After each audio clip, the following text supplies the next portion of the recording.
Cumprimento a todos os meus irmãos com a paz de Jesus. Querido amigo, querido irmão em Cristo Jesus. Hoje nós vamos estudar com você sobre a plenitude dos tempos. Deus não se atrasa, Deus não se adianta, mas Deus faz as coisas no seu devido tempo. Eu convido você para que abra sua Bíblia em Gálatas capítulo 4. Gálatas capítulo 4 e os versos 4 e 5. E aqui lemos: mas vindo a plenitude dos tempos, perceba, não antes e nem depois. Jesus não nasceu no tempo errado. Jesus nasceu na plenitude dos tempos, no calendário de Deus. Vindo a plenitude dos tempos, Deus enviou seu Filho, nascido de mulher, nascido sob a lei, para remir os que estavam debaixo da lei, a fim de recebermos a adoção de filhos. Todos nós estávamos debaixo da condenação da lei, mas Cristo veio para nos redimir da condenação da lei. Jesus não veio para destruir a lei, mas para nos livrar da condenação da lei. Meu querido irmão, a vinda de Jesus foi predita lá no Éden, no Jardim do Éden. E a promessa de Deus está ali em Gênesis capítulo 3 e o verso 15. Esta foi a primeira promessa messiânica. Abra sua Bíblia em Gênesis 3 e o verso 15. E porei inimizade entre ti e a mulher, e entre a tua semente e a sua semente. Esta te ferirá a cabeça e tu lhe ferirás o calcanhar. Aqui temos a primeira promessa de um Salvador. Adão e Eva, quando eles pecaram, conforme explica o capítulo 3 de Gênesis, e quando eles foram expulsos do Jardim do Éden, eles agora aguardavam ansiosamente a vinda do Messias, a vinda do libertador. Foi com muita alegria que Adão e Eva receberam o primeiro filho, Caim, achando que este seria o Messias, que este seria o Salvador. Mas, para a tristeza de Adão e Eva, Caim se tornou rebelde e se tornou o primeiro assassino, matando o seu irmão Abel. Adão viveu, a Bíblia diz, 930 anos e morreu sem ver o Messias. Desde os dias de Enoque, a promessa foi repetida por meio de patriarcas, por meio dos profetas, mantendo viva a esperança do aparecimento do Messias. Todavia, ele não vinha.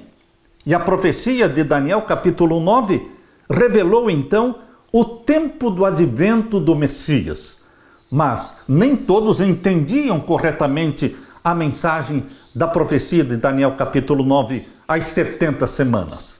Séculos após séculos se passaram, cessaram as vozes dos profetas. E então veio o período de 400 anos sem profetas. É o período intertestamentário. Entre o Antigo e o Novo Testamento, houve ali um período de 400 anos sem profetas.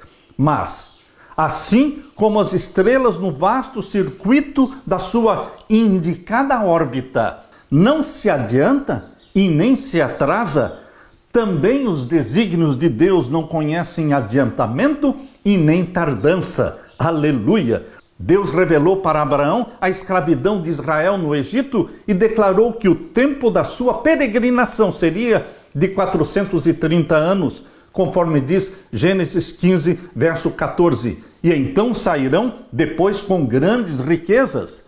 Contra esta palavra, todo o poder do orgulhoso Faraó batalhou em vão.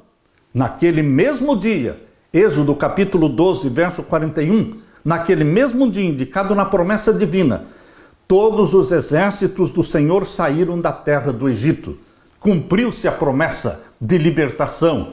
Assim, nos divinos conselhos foi determinada a hora da primeira vinda de Jesus, quando o grande relógio do tempo indicou aquela hora. Jesus nasceu em Belém, conforme diz a profecia de Miqueias, capítulo 5, verso 2, e tu, Belém Efrata, de ti sairá aquele que será Senhor de Israel.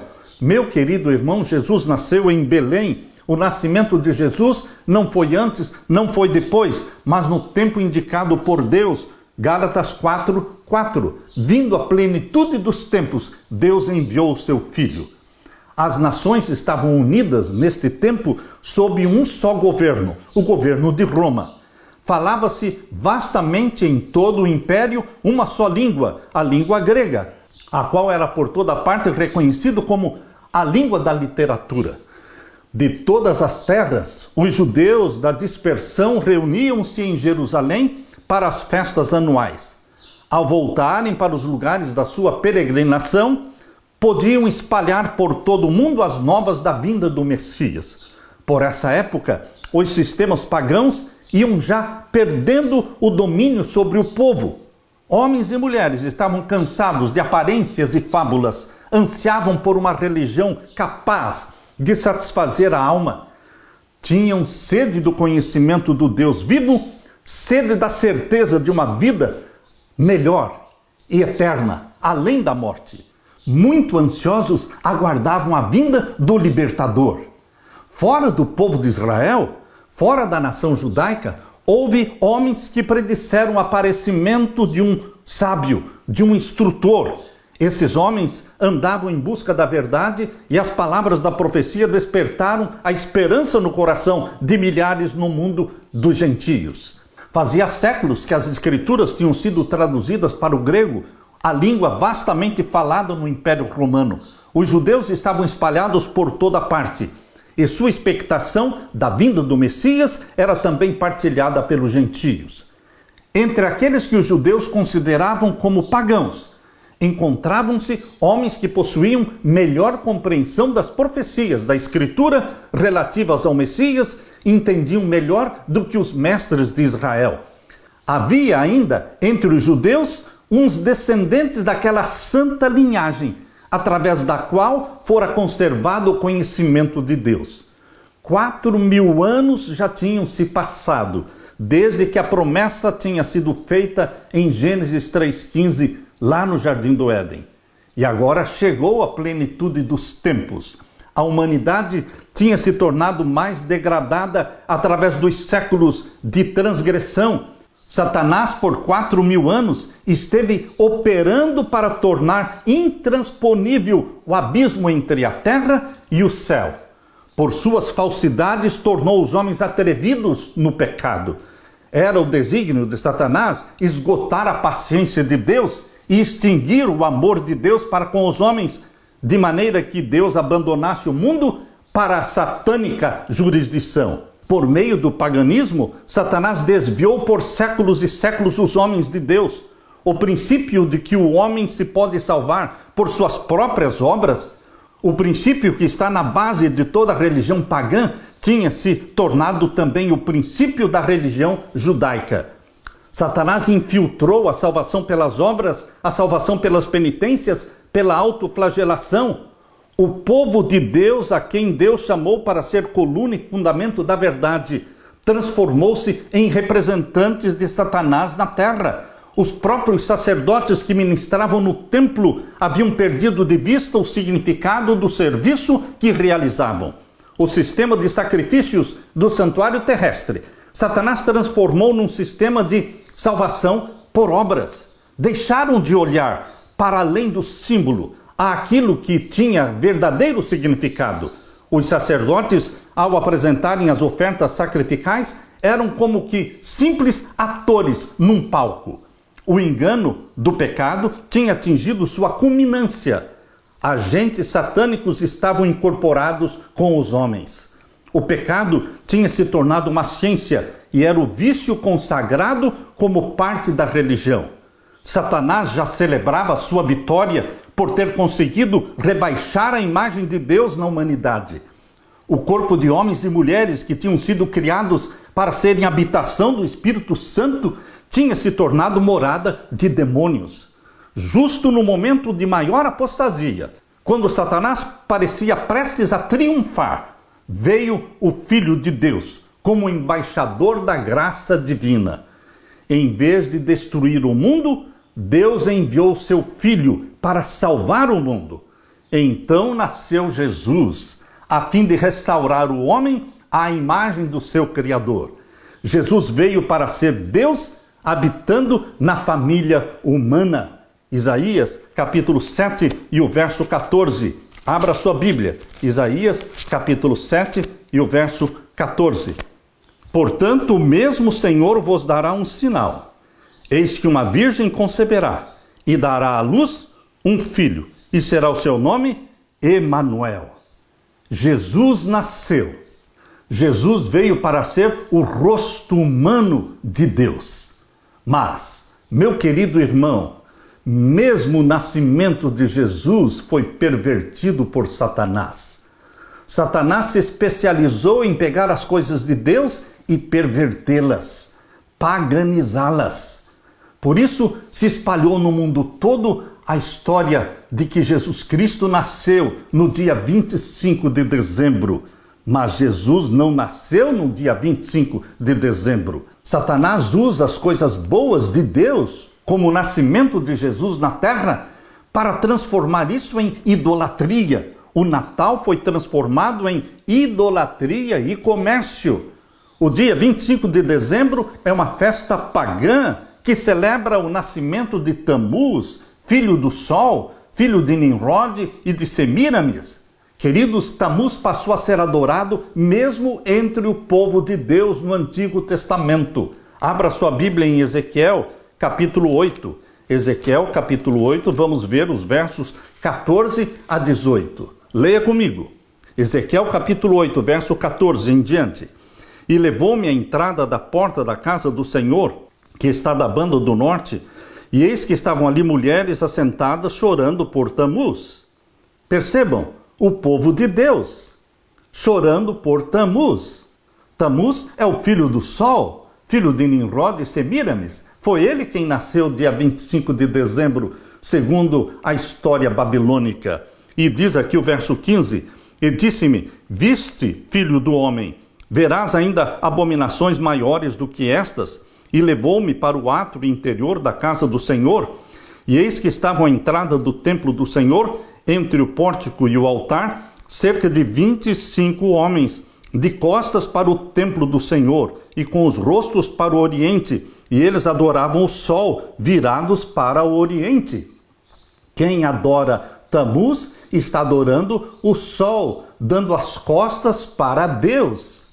Meu querido irmão, o verso 17 diz, então me disse, viste, filho do homem?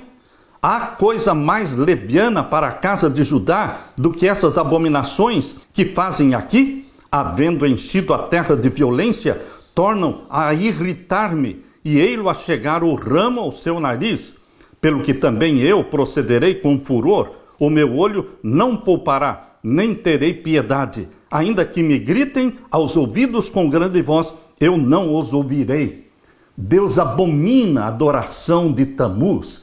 Deus abomina 25 de dezembro, porque não é o nascimento de Jesus, é a celebração de Tamuz. Meu querido irmão, não foi somente a data de 25 de dezembro que foi introduzida no cristianismo, mas também Satanás trouxe mais idolatria. Satanás introduziu no meio da igreja cristã também a árvore de Natal, que também veio do paganismo. Abra sua Bíblia em Jeremias, Jeremias capítulo 10. Jeremias capítulo 10 e vamos ler então os versos 1 até o verso 5. Leia comigo. Ouvi a palavra que o Senhor vos fala a vós, ó casa de Israel. Assim diz o Senhor, não aprendais o caminho das nações, nem vos espanteis com os sinais dos céus, porque com eles se atemorizam as nações. Vejam o conselho de Deus. Não aprendam o caminho das nações. O povo de Deus não deve andar no caminho em que o mundo anda. Porque nós temos a luz que vem da palavra de Deus. E o verso 3, porque os costumes dos povos são vaidade, mas o costume do povo de Deus não é vaidade. Meu querido irmão, nós não somos a multidão do mundo que desconhece a verdade. Aqui diz o capítulo 10 de Jeremias, verso 3, porque os costumes dos povos são vaidade, pois cortam do bosque um madeiro, ou seja, uma árvore, obra das mãos do artífice, com machado, com prata e com ouro o enfeitam, com pregos e com martelos o firmam, para que não se mova. São como a palmeira, obra torneada, mas não podem falar. Necessitam de quem os leve, porquanto não podem andar. Não tenhais receio deles, pois não podem fazer mal, nem tampouco têm poder de fazer o bem. Este costume de cortar uma árvore, um pinheiro, e trazer para dentro de casa, e prender no chão, e enfeitar esta árvore com prata e com ouro, ou enfeitam, diz aqui o capítulo 10 de Jeremias, verso 4. É um costume que foi introduzido na igreja, foi introduzido no cristianismo, mas isto é idolatria. A data 25 de dezembro é idolatria. A árvore de Natal também é idolatria.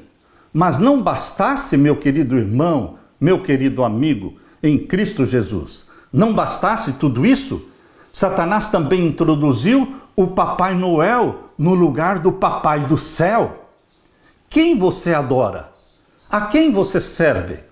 A quem você faz os seus pedidos, seus desejos? Ao Papai Noel ou ao Papai do Céu? Não troque o Papai do Céu pelo Papai Noel, porque o Papai Noel é o Deus Thor, é o Deus do fogo. Por isso ele desce pela chaminé. Mas, pastor Samuel, de onde o senhor tirou estas informações? Pesquise, meu irmão. Vá no Google, investigue. Tudo está ali. Papai Noel, este velhinho com barba branca e roupa vermelha, é o Deus do fogo. Todos nós sabemos que o Deus do fogo representa Satanás. Por isso ele desce pela chaminé. Meu querido irmão, quando nós colocamos nossas crianças nas mãos e no colo do Papai Noel, não estamos colocando nossas crianças nas mãos e no colo do Papai do Céu. O Papai Noel representa Satanás, que substitui o Papai do Céu. Mas nós adoramos o Papai do Céu. Nós adoramos a Jesus Cristo, o Filho de Deus. Percebam como Satanás introduziu nos lares, introduziu nas igrejas a idolatria do 25 de dezembro, a idolatria da árvore de Natal, a idolatria do Papai Noel. Meu querido irmão, o que Deus está pedindo é que eu pregue para você uma mensagem impopular, mas é a verdade. Porque o único nome dado entre os homens pelo qual podemos ser salvos é o nome de Jesus. É só Jesus que salva, mas não um Jesus paganizado. Deus não quer ser adorado através de símbolos pagãos. Abra sua Bíblia em Atos capítulo 4 e o verso 12 e leia comigo. E em nenhum outro há salvação, porque também debaixo do céu nenhum outro nome há dado entre os homens pelo qual devamos ser salvos. Só Jesus salva. Ninguém senão Jesus pode remodelar o caráter arruinado pelo pecado. Só Jesus pode libertar você da idolatria, dos demônios que dominam a vontade humana, os costumes do mundo.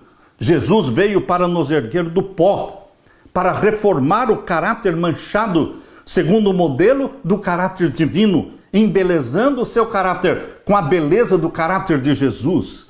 Só Jesus pode restaurar a imagem divina nos pecadores. Só Jesus pode arrancar você e a mim do reino das trevas e nos transportar para o reino da luz, onde a imagem divina é totalmente restaurada em você e em mim. Por isso, Gálatas 4:4 diz: vindo a plenitude dos tempos, Deus enviou seu Filho. Meu querido irmão, 4.000 anos se passaram, desde que Adão e Eva pecaram. Deus enviou então o seu Filho nascido de mulher, nascido sob a lei, para remir os que estavam debaixo da lei, a fim de recebermos a adoção de filhos. Você quer algo melhor do que ser filho e filha de Deus?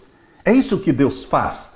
Deus nos recebe na sua família como filhos, gerados pelo Espírito Santo. O Espírito Santo gera em você a natureza santa de Jesus. E aqui em Gálatas capítulo 4, verso 6, diz: e porque somos filhos, Deus enviou aos nossos corações o Espírito do seu Filho. Jesus Cristo enviou para você e para mim o Espírito Santo. O Espírito Santo que nos gera O Espírito Santo que nos dá a natureza santa de Jesus, o caráter santo de Jesus Cristo, a mente santa de Jesus. E o verso 7 de Gálatas 4, verso 7 diz: assim já não somos mais servos, mas filhos. Aleluia! Você é filho, você é filha de Deus. Somos também herdeiros de Deus por Cristo. Somos herdeiros. Tudo que pertence a Jesus pertence a você, porque somos irmãos de Jesus Cristo, remidos pelo sangue de Jesus Cristo. E como filhos de Deus, não queremos outra coisa senão nos consagrar a Deus. Conforme diz Romanos capítulo 12, verso 1, rogo-vos, pois, irmãos, que pela compaixão de Deus, que apresenteis os vossos corpos em sacrifício vivo, santo e agradável a Deus. Minha vida, sua vida, meu irmão, deve ser apresentada diante de Deus como um sacrifício vivo, santo e agradável a Deus, que é o nosso culto racional. Por isso, Romanos 12, 2 diz: não nos conformemos com este mundo, não sigamos os costumes deste mundo, mas transformemo-nos pela renovação do nosso entendimento, para que possamos experimentar qual seja a boa, qual seja a agradável e perfeita vontade de Deus. Deus quer implantar em você a mente de Jesus Cristo, renovar a sua mente, renovar o seu entendimento, para que experimentemos qual seja a perfeita e agradável vontade de Deus. E então, meu querido irmão, Deus vai implantar em você o amor divino, que não é fingido, conforme diz Romanos 12, verso 9. O amor seja não fingido. E então Deus vai fazer com que você aborreça o mal.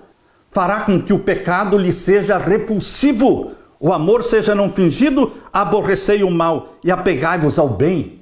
Amai-vos cordialmente uns aos outros com amor fraternal, preferindo-vos em honra uns aos outros. Não sejamos vagarosos no cuidado. Sejamos fervorosos no espírito, servindo ao Senhor. Alegremo-nos na esperança, sejamos pacientes na tribulação e perseveremos na oração. Comuniquemos com os santos nas suas necessidades e sigamos a hospitalidade. Abençoemos aos que nos perseguem, abençoemos e não amaldiçoemos. Alegremo-nos com os que se alegram e choremos com os que choram. Sejamos unânimes entre nós, não ambicionando coisas altas, mas acomodando-nos às humildes, e não sejamos sábios em nós mesmos. A ninguém tornemos mal por mal. Procuremos as coisas honestas perante todos os homens. E se for possível, meu irmão, quanto estiver em você e em mim, tenhamos paz com todos os homens. Não nos vinguemos a nós mesmos, amados, mas vamos dar lugar à ira, porque está escrito: minha é a vingança, diz o Senhor, eu repreenderei. Portanto, se o nosso inimigo tiver fome, vamos dar de comer a ele. Se o nosso inimigo tiver sede, vamos dar de beber a ele, porque fazendo isto, estaremos amontoando brasas sobre a sua cabeça. Não sejamos vencidos pelo mal, mas vamos vencer o mal com o bem, com Jesus Cristo. Meu querido irmão, Jesus Cristo nasceu para ser o meu e o seu Salvador. Jesus Cristo, na sua primeira vinda, nos comprou com o seu sangue. Jesus Cristo, na sua segunda vinda, vem nos resgatar e nos levar para o céu.